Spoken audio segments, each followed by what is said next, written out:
It's okay to be spiritual. You don't need to be religious, put crystals under the moon, or meditate for hours. You just need to be open to the possibility there's something bigger than you. Then it's shown to you in a song, a feeling, a sign. That's when life becomes magical. And then you discover that it really is okay to be spiritual. This podcast is for entertainment purposes only. Views expressed are those of the hosts and guests' personal experiences. The information provided is not a substitute for professional advice, whether medical, legal, or otherwise. Welcome back to another episode of It's Okay to be Spiritual. I'm Helen, and Lori is finding the topic for today's episode. Oh, there it is.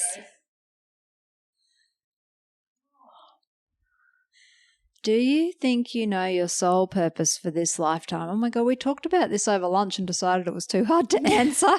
Oh, we did, but we didn't pull it out of the deck. That's on us. All right, let's see if we left ourselves any clues. Okay, actually, yeah, I did write some notes on this. So I think let's go back to how you find your soul purpose, which is really challenging, right? We were having this discussion, how do you find it? And I can't even remember how I found mine because I was relaying how I found mine because I feel like I finally found it. So it took me, I think, 40 years. And I did nothing wrong in those 40 years. That was just my journey to the point where I was ready to step into the next phase. And that phase involved this element of lifestyle, being more spiritual. And in doing that, I found my natural intuitive gifts, and they involve some element of psychic and mediumship abilities and energy moving, healing, being a channel for people to release stuck emotions and being able to help them find those emotions. So that is one part of it.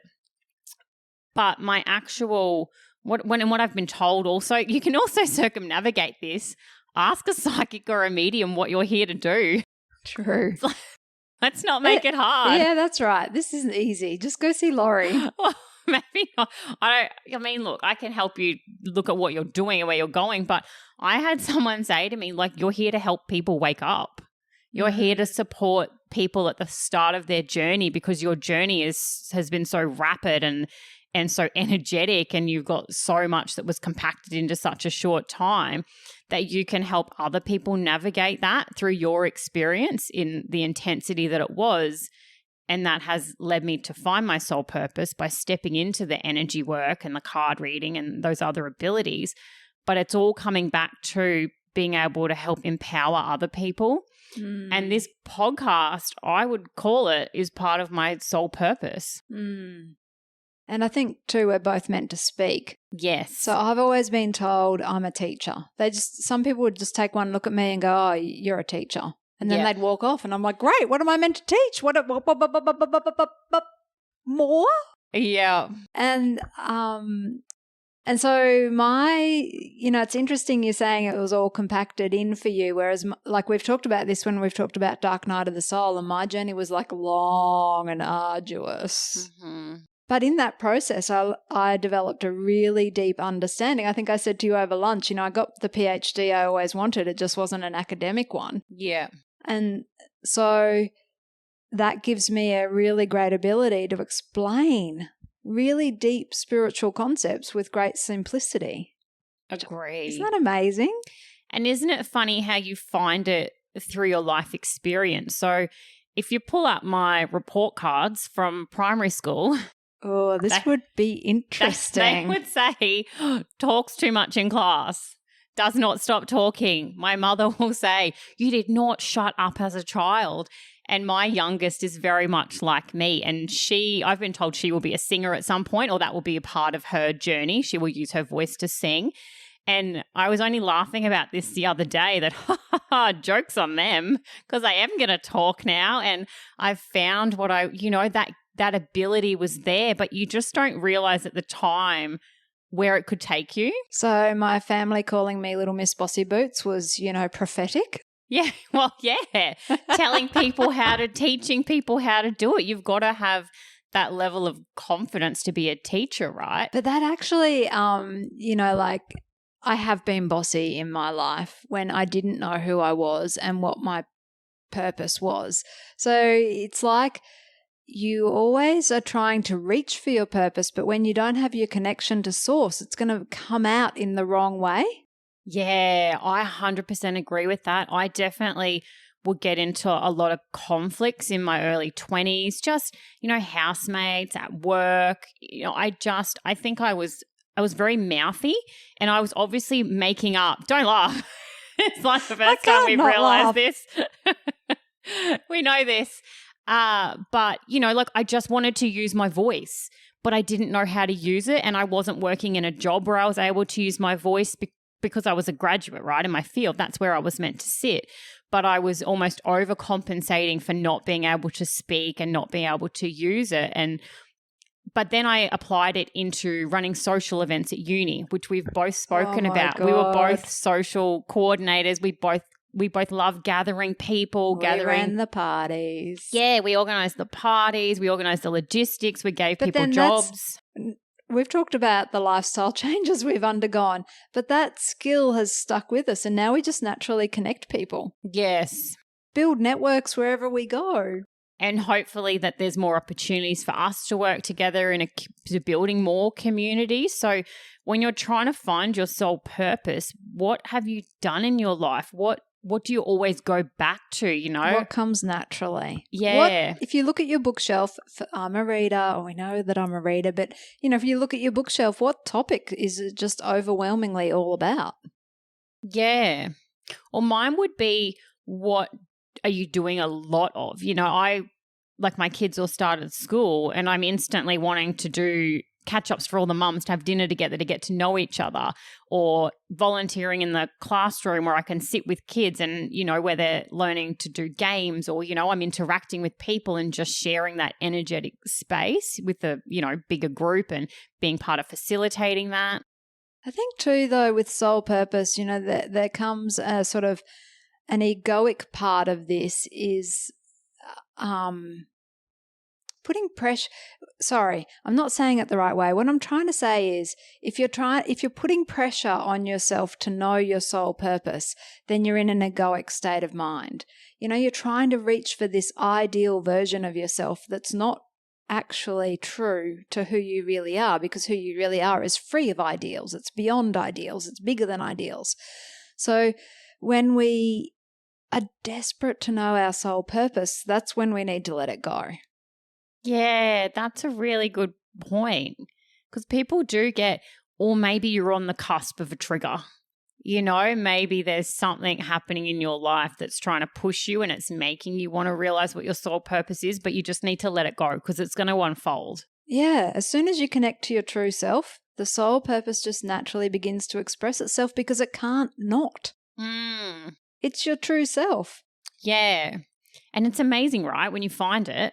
Yeah, it's super fun. Some people can live their entire life and not find their soul purpose.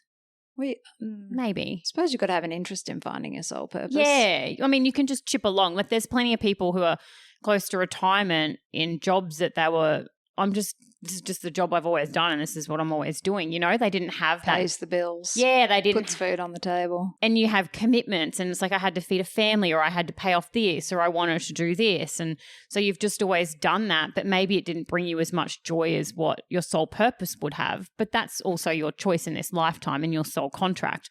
But the minute you start to look beyond that is when the magic really opens up. It really is. And it will unfold naturally. Yeah.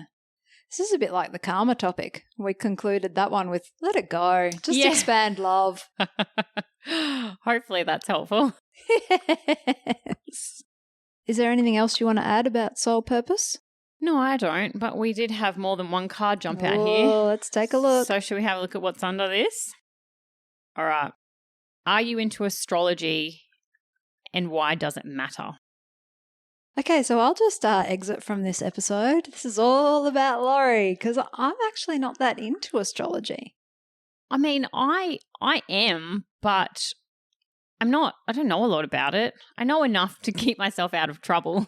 Or get yourself into trouble. Get myself into trouble. I want to link this back, though, to the we were just talking about soul purpose. So if astrology is your soul purpose, this you will just, I would imagine if astrology was my sole purpose, I just wouldn't be able to consume enough about astrology.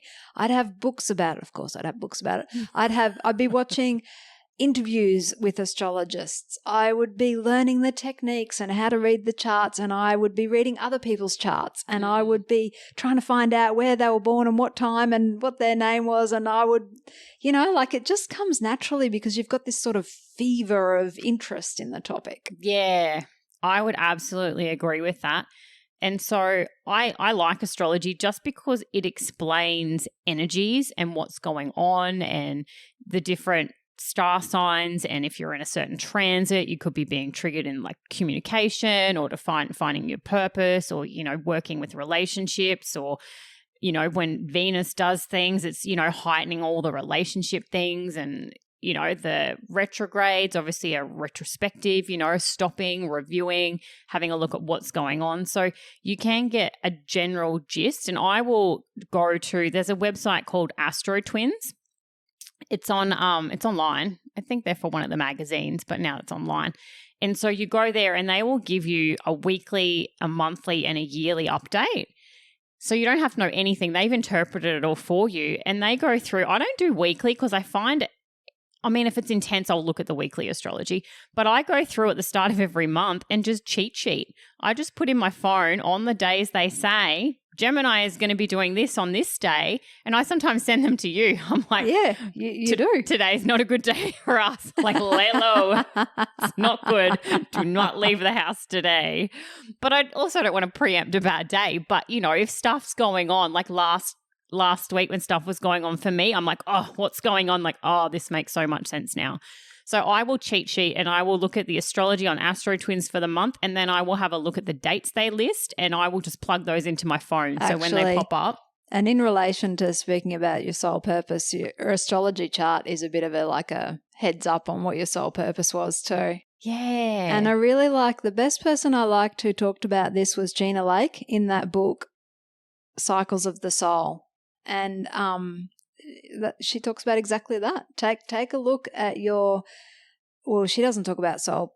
She does talk about soul purpose, but that book is about karma, and soul purpose. Like we said, what's the difference? And she says, read your astrology chart with a fairly open, like a high level read, I guess, not a day-to-day read. And that will reveal to you your intentions for this lifetime and the agreements or the things you wanted to get out of this lifetime for your karmic journey. Your soul's purpose. Yeah, I agree. I would love, actually, if you're an astrologer listening to this, get in touch because I have so many questions and I'd love to pick your brain and show your expertise on this. But I definitely know something would have unfolded for me in my chart in early 2023.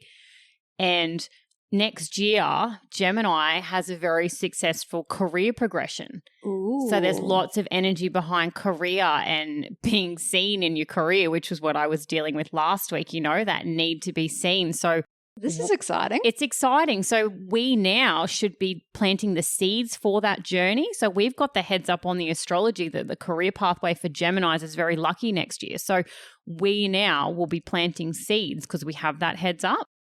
Yeah.